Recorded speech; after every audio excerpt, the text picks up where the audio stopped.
Tiene falando aqui. Hoje eu vou fazer uma análise imparcial com vocês, sem ideologia, uma análise profunda sobre a decisão do Flávio Bolsonaro não ter assinado em 2024 o impeachment do Alexandre de Moraes. Vários seguidores e inscritos vêm fazendo comentários sobre isso, então eu achei necessário fazer esse vídeo e acabar com os pensamentos errados sobre as decisões que ele tomou e ao não assinar o documento protocolado. Vamos lá? Quando saiu a notícia de que o Flávio Bolsonaro não tinha assinado o pedido de impeachment do ministro Alexandre de Moraes, muita gente sentiu como se tivesse levado uma facada pelas costas. A base ficou dividida. De um lado, quem viu covardia, do outro, quem enxergou cálculo político. Hoje, eu quero fazer o que a imprensa não faz, explicar o tabuleiro inteiro, sem passar pano para ninguém, imparcial. Antes de tudo, vamos ao fato objetivo.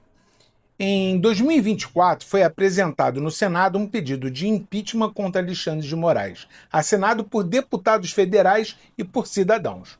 Os senadores de oposição, inclusive aliados de Bolsonaro, optaram por não assinar esse documento, argumentando que cabe exclusivamente ao Senado analisar e julgar esse tipo de processo. Paralelamente, o próprio Flávio Bolsonaro, em entrevistas, afirmou que não via impeachment de ministro do STF como o caminho para resolver o problema do Brasil, defendendo diálogo e autorregulação, lá no Supremo. Ou seja, publicamente ele adotou um tom de pacificação.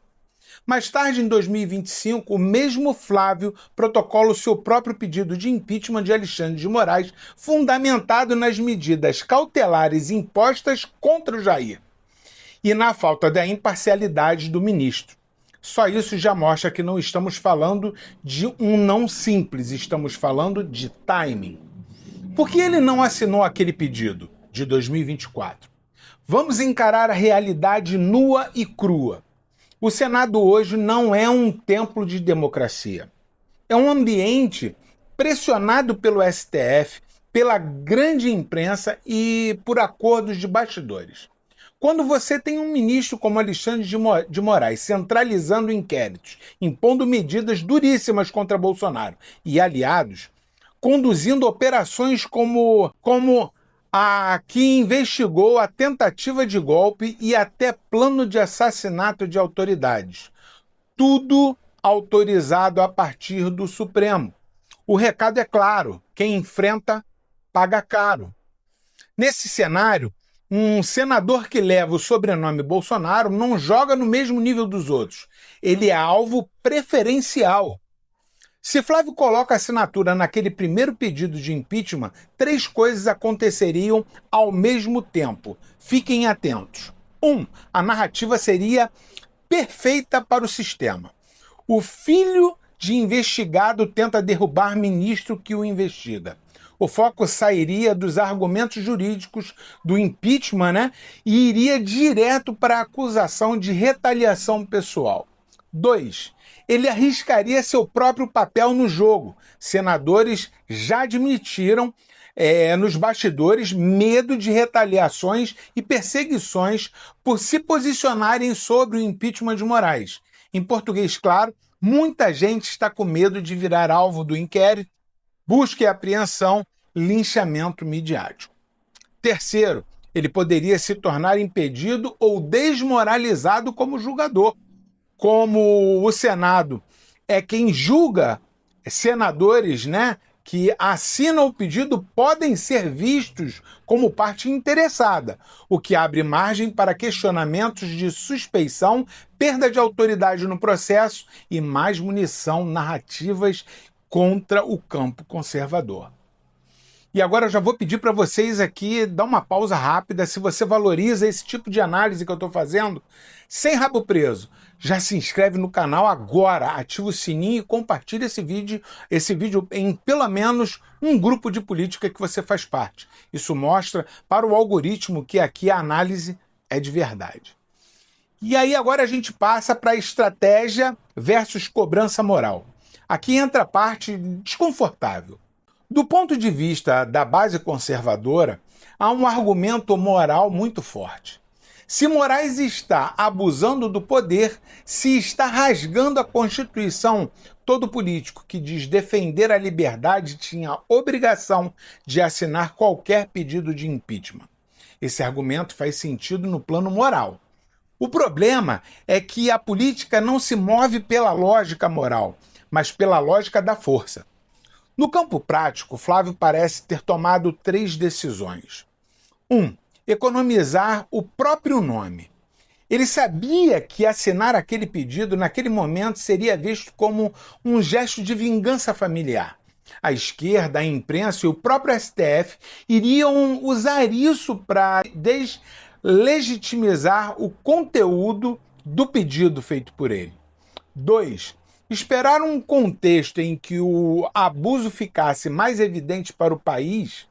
Em 2025, já com Bolsonaro condenado, preso e usado como exemplo, as medidas de Moraes passaram a ser encaradas por muitos como punição exemplar e por outros como perseguição política aberta. Nesse contexto, Flávio apresenta o seu próprio pedido com narrativa estruturada em cima da falta de imparcialidade e medidas desproporcionais feitas por ele. Terceiro, manter alguma margem de negociação. Goste-se ou não, Flávio tenta se posicionar como alguém que ainda consegue conversar com parte do sistema, enquanto tenta proteger o pai, o partido e o próprio mandato. É uma postura de bom policial dentro de um ambiente hostil. Isso é agradável? Não. Isso é bonito? Também não. Mas é assim que a alta política joga. Onde entra a sensação de traição? A sensação de traição nasce quando a base olha e pensa: se até o filho do Bolsonaro recua, quem é que vai enfrentar esse sistema? Essa é a dor, e é legítima. A direita passou anos falando em enfrentar o sistema, bater de frente com a toga, não se acovardar. Quando chega a hora de assinar uma peça simbólica contra aquele que é visto como o principal algoz da direita, muitos esperavam um gesto de coragem, mesmo sabendo que o presidente do Senado não iria pautar o impeachment. E isso é uma grande verdade. Aqui mora o conflito central. Moralmente, a base queria um gesto de confronto. Politicamente, Flávio escolheu um gesto de sobrevivência e de tentativa de articulação para a mudança. A discussão que vale é até que ponto a estratégia justifica o recuo. Essa resposta, no fim, vai ser dada pelo eleitor. Se você chegou até aqui, você é o tipo de pessoa que pensa o Brasil além das manchetes. Então, faz o seguinte, se inscreve agora aqui no canal. Já vai no sininho, clica lá e ativa as notificações. Deixa aquele like e não esquece, deixa aqui seu comentário.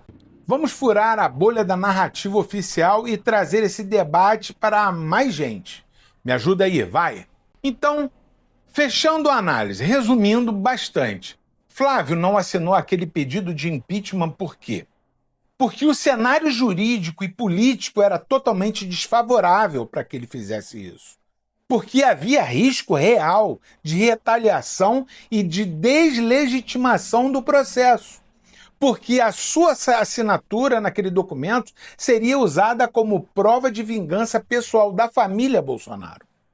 Mais tarde, ele apresenta o próprio pedido, em outro contexto, com outra narrativa e outra base jurídica, tentando se posicionar como alguém que denuncia abusos sem parecer apenas um filho tentando defender o próprio pai. Você pode achar isso inteligente ou covarde. Eu, particularmente, vejo como uma estratégia de guerra em terreno ocupado pelo inimigo. Cada passo é milimetrado, mas o preço é a frustração da tropa que está na linha de frente. No fim das contas, o ponto é um só.